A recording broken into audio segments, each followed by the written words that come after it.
Hello and welcome to The Acolyte, where nothing makes sense and the lore doesn't matter.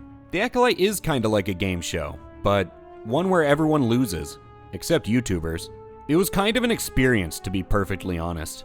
There's something surreal about watching a travesty unfold week after week after week, when the whole world is just yelling at them to make it stop. But the Acolyte kept hopping back on its feet and asking for more, making sure that by the end of the season, there wasn't a single redeeming quality left in this shit show. The writing was on the wall for the series long before the first episodes dropped, but you just thought surely this can't be as bad as it's hyped up to be. But alas, it very much can be. The Acolyte was everything Star Wars fans feared it would be. It ran roughshod over the existing canon, it made the franchise even more of a laughingstock, and to top it all off, it was just a horrible story, terribly written. As always, we're going to start off with the good this show had to offer. I know, I hear ya. This show was so bad that there's nothing good to be found in it.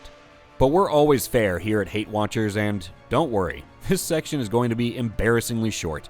Starting off with character design, we thought May's initial design was decent and fairly unique. The same goes for Kamir's Darth Chuckles design, which wasn't incredible, but it was suitably unique and creepy. There were a few good fight scenes in episode 5, which genuinely surprised us, as we assumed that the action, when it finally came, would be just as bad as everything else. And lastly, we come to Master Soul, as in the sole bright spot in this show. Master Soul was shown to be a shining example of how a Jedi should conduct themselves, a master of Zen and wisdom who operated from a place of unconditional love for others. And Lee Jung-jae did a fantastic job bringing the character to life, despite what he was given, and carrying Soul through this wide range of emotions. But the show gleefully killed him off and then shit all over his grave, blaming everything on him. And that's really it. They couldn't even show us ornate lightsabers typical of this time period, or cool ships, or unique planets, or even have good music. The Acolyte had none of this stuff that is so easy to nail. Which brings us to the meat of this video. Everything bad about the Acolyte. It's tough to decide which horrible aspect of this show to discuss first. The problems with the story itself, or how this show treated the existing Star Wars canon. They're both equally atrocious in their own right. But let's begin with the shockingly amateur, wildly childish writing. The Acolyte was a mess of nonsense, contrivances, awful dialogue, hand-holding, and character motivations that changed with the wind, that still managed to be boring even though the episodes rarely ran more than 30 minutes.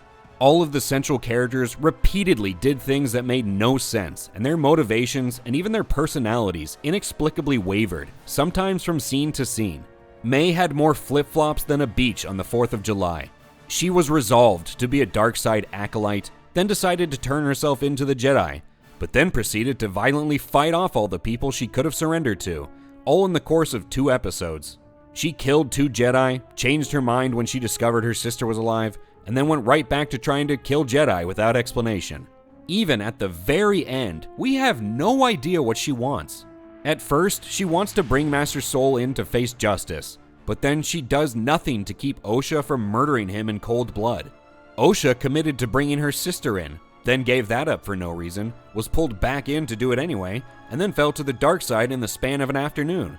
She turns full dark side in the finale, murders Soul, still seemingly for no reason, then still wants to go back to the Jedi. This doesn't make any sense! And at the end, she's just a dark side acolyte now who wants... well, shit. Who knows what she wants? The writers clearly don't. Then when May and Osha, these 2 bullshit, nonsensical characters were brought together, it created a vergence of absolute stupidity. It comes off as straight bipolar the number of times they're fist fighting and then all of a sudden hugging, and then fighting again. It's complete nonsense.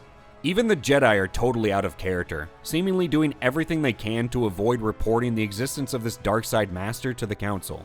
And all of this seems to only exist so the 14 people enjoying this show can claim that Ki-Adi-Mundi's line about the Sith's existence in Phantom Menace wasn't blatantly contradicted.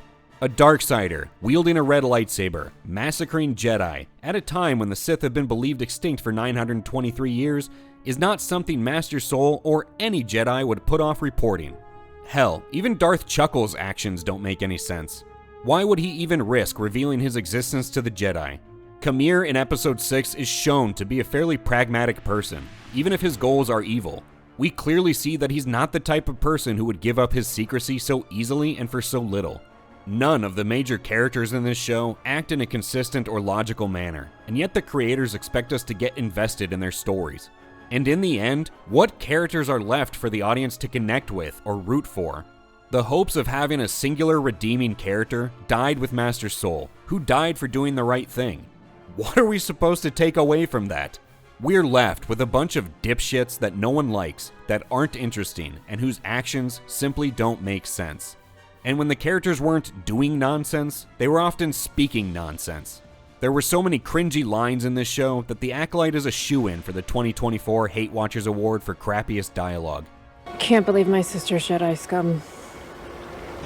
And his strength in the Force is very powerful. You think that's his strength? That's your strength in the Force, Osha. You may be their mother, but you are also our leader. Right now, I choose mother. No, what is it you said? May the Force be with you. Let my sister go and I will train with you. Are you sure? And you give. You give. The Jedi are bad. The Jedi are good. What have you done? What have you done? What have you done? And when it wasn't cringe-inducing, it was simply childish. This show took the idea that Star Wars is for children too literal, leaving us with a show that feels like it was written by children. Which brings us to the last major problem I had with the writing, which is the incessant hand-holding this show does at every turn. The audience isn't left to mull over the events on screen. Everything was bookended with expositional dialogue and an overly clear picture of what was happening. It was nonsensical, but there was no mystery as to what was going on, to a fault, which we'll get to in a second. Even the big reveal in episode 7 of the true version of events from 16 years in the past only added maybe 2 new revelations, and I'm being generous. Pretty much everything happened exactly how viewers gleaned they happened from the first flashback episode. And for a show billed as a mystery thriller, there was extremely little in the way of mystery in this show. The problem was clear from the get-go with episode 1. When introducing identical twins to a story, the biggest point of mystery you have going for you is the idea of mistaken identity. But Osha's case of mistaken identity was solved before the first episode ended. And later, when May took on Osha's identity, the deception was over after 10 minutes and nothing came from it anyway. The Master's identity ended up being the most obvious choice, and he applied the Sith label to himself. They even show us May switching places with Osha, and these are all things that you can simply allude to and let the audience ruminate on. But instead, the Acolyte walked us through exactly what was happening the whole way through, to the degree that even small children would feel beat over the head with it. Believe me, that's not everything. But those are most of the major problems with this show's storytelling. Star Wars fans, on the other hand, are more up in arms over the shameless and irredeemable damage the Acolyte is doing to the existing Star Wars canon. The most egregious case of this in the Acolyte is the conception of May and Osha. This show dumped these two turds all over Anakin Skywalker's legacy. The original Star Wars story is about Anakin's origin, his rise, his fall, and his eventual redemption. Anakin was created by the Force itself to destroy the Sith after Darth Plagueis and Palpatine vainly thought they could use the dark side to manipulate the Force into creating life, into creating the ultimate dark side being. The dark side cannot create, due to its inherently selfish nature, a point that George Lucas himself routinely hammered home, and Anakin's immaculate conception stands as a reminder of that. So the idea that these lesbian space witches, through the dark side as identified by the Jedi, could manipulate the Force and create life is laughable fanfiction. It cheapens Anakin's special origins and flies in the face of the very nature of the Force itself. It takes away from the original Star Wars story, and for what? To try and give some special origin story for these two losers who are irrelevant to the larger Star Wars galaxy not even 100 years later? Even Qui-Gon's amazement at finding a vergence in the Force in Phantom Menace loses its meaning, knowing that the Jedi had just recently come across the same thing with Dumb and Dumber. Another famous line from Phantom Menace has been completely annihilated by the Acolyte. When Ki-Adi-Mundi claims the Sith have been extinct for a millennium, we now have to ask if that cone head of his is completely empty by the time of Episode 1. Not only did the Jedi Order know about the existence of a Darkseid Master a mere 87 years earlier, but they even threw this dope into the episode where they discuss it. Kamir then tells a Jedi Master that they would call him a Sith, and yet we're supposed to believe that this insanely important detail never made it to the Council? Or even just Ki-Adi-Mundi himself, who was part of the discussions? And Soul died, but you expect Star Wars fans to accept the fact that the only reason the Jedi weren't made aware of this Sith is because a Jedi Master was too distracted to make a phone call? What about the fucking Gopher? He was there for all of this. They literally left us with this Gopher being the only character alive who knows everything, and it conveniently doesn't start squeaking to anyone. It's so Disney it hurts. And for anyone who wants to meticulously parse out Ki-Adi-Mundi's words and find a loophole to excuse this, you're not understanding the point of his statement. The purpose of this line he said in Phantom Menace was to set up the state of the galaxy at this time. It's to inform the audience that the Jedi Order and the galaxy at large have been free from the threat of the Sith or any dark side power resembling the Sith for 1,000 years. It's not supposed to be some meticulously, purposefully worded statement that Ki-Adi-Mundi was making to skirt around the powerful Force user he knew about that was searching for an apprentice, using the dark side, killing Jedi, and calling himself a Sith a mere 87 years prior. The Sith have been extinct for a millennium. But the Jedi like you might call me Sith. Extinct for a millennium. At the beginning, I thought the Acolyte not showing or even mentioning Darth Tenebrous, Darth Plagueis, or Master Yoda, who were all active and prominent during the High Republic era, would be a grievous mistake. But as things went on, you just prayed that they wouldn't appear in this debacle. Then the finale rolled around and they threw in 2 seconds of Plagueis and Yoda, seemingly just to appease complaining fans. But having Plagueis interjected as a cave creeper, I didn't think of cringing laughter when I imagined how I'd react to seeing Plagueis in live action. And to make it worse, the scene leaves us with the implication that by seeing or meeting Osha, that leads Plagueis to believe he could create life from the Force, just like the twins' infinitely more powerful lesbian space witch mother allegedly did. So, if you think about it, she's actually the strongest character in canon whose actions led to the original Star Wars story. It's just a disgusting attempt by Leslye to self-aggrandize her fanfiction trash that, without the Star Wars label, would have had 2 viewers, her and her wife. Although even her wife would probably tune out after the premiere. There's plenty of other things that disrespect the Star Wars lore too, like the idea of a Jedi Master committing suicide, over nothing by the way, Osha's saber blade turning red when Anakin's didn't, whilst murdering children, and a Darksider using Force healing. But making the Acolyte's treatment of the canon even more infuriating is that they tried to present everything in such a vague fashion. They seem to think that if they don't say the words, then they'll be fine. As long as Osha and May's origins aren't explicitly stated, and the Jedi Council doesn't hear the exact word Sith, then they have plausible deniability. As long as none of these questions actually get answered, everything will be fine. They want to run roughshod over the canon to tell their shitty story, but think that doing all but confirming these things will prevent the backlash from the fans. Mission accomplished, Leslye. Even the production quality was a complete joke. There is simply no excuse in 2024 to have the hilariously shitty level of CGI, effects, and sets that the Acolyte did. And that's to say nothing of the insane budget this shit show had. When you see what $180 million put on screen for this show, there can be no conclusion other than that this show was just some elaborate front for a money laundering scheme. Even the acting was rough. Outside of Lee Jung-jae, no one did particularly well, and a few people did awful. I must go, but thank you for your update. But honestly, I'm not sure it's even fair to rate the actors' performances when they were given this absolutely horrible level of writing to work with. The last major problem lies with the creator herself. Kathleen Kennedy is on a crusade to tear down everything that made Star Wars the powerhouse brand it was, and she found an acolyte of her own to further cast Star Wars down into the abyss in Leslye Headland. Of course, she spent time under the tutelage of one of Hollywood's real-life villains, but that's just the tip of the shit iceberg with her. Headland had all the wrong priorities in creating this show, placing representation and social media buzz and putting her wife in the show far higher on the list than good storytelling. And she's made it abundantly clear through her various interviews that she simply doesn't understand the core story and message behind Star Wars.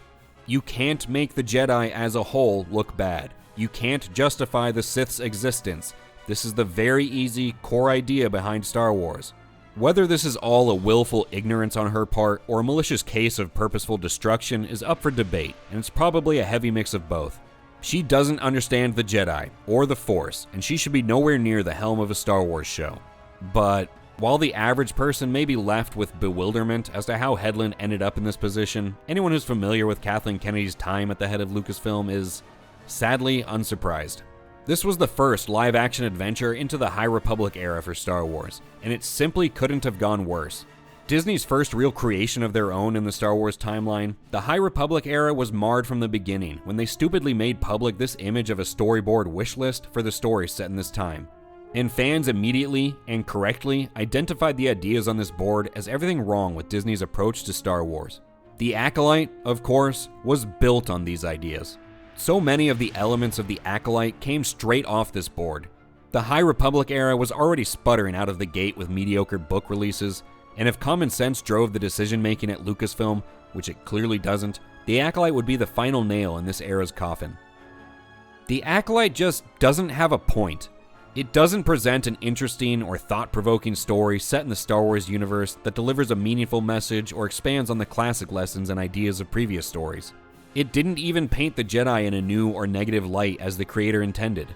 8 episodes later, Star Wars fans are just pissed off, the few casual viewers watching are scratching their head, and the franchise has fallen to a new low.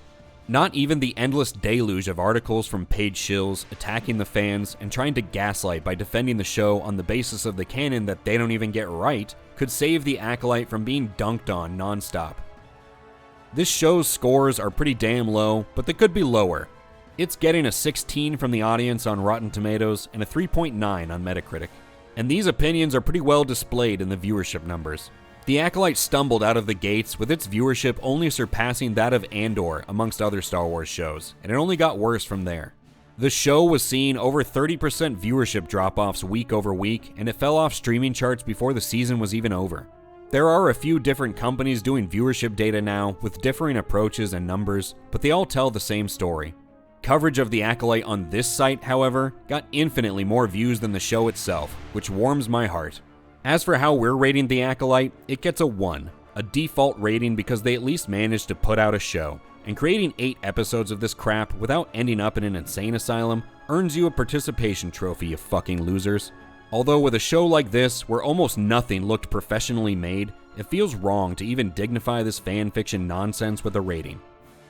The Acolyte has been the worst Star Wars media ever produced, and with awful storytelling and blatant disrespect of the canon, it was everything Star Wars fans feared it would be. It was an even bigger mistake than putting Lizzo in Star Wars, and that's saying something. Although, I guess it could have been worse. At least we were spared seeing Disney's best creation to date in Geode, the talking rock space pilot. And yes, that is 100% a real Disney canon thing. But anyway, Disney Star Wars is deaf to criticism, so watch this show get a second season. What do you rate the Acolyte? Which violation of the canon was your favorite? Do you think Kathleen Kennedy will mind trick Disney into making a second season? Will you sleep easier knowing that this season of The Acolyte is finally done and can't hurt anyone anymore? Let us know in the comments. Remember to leave a like on the video if you liked it, and subscribe to HateWatchers, where we regularly take down deserving shows and movies, and also to catch our video of the funniest clips from Season 1 of The Acolyte. Thank you for standing against the evil Emperor Kennedy with us today, and we'll catch you on the next one.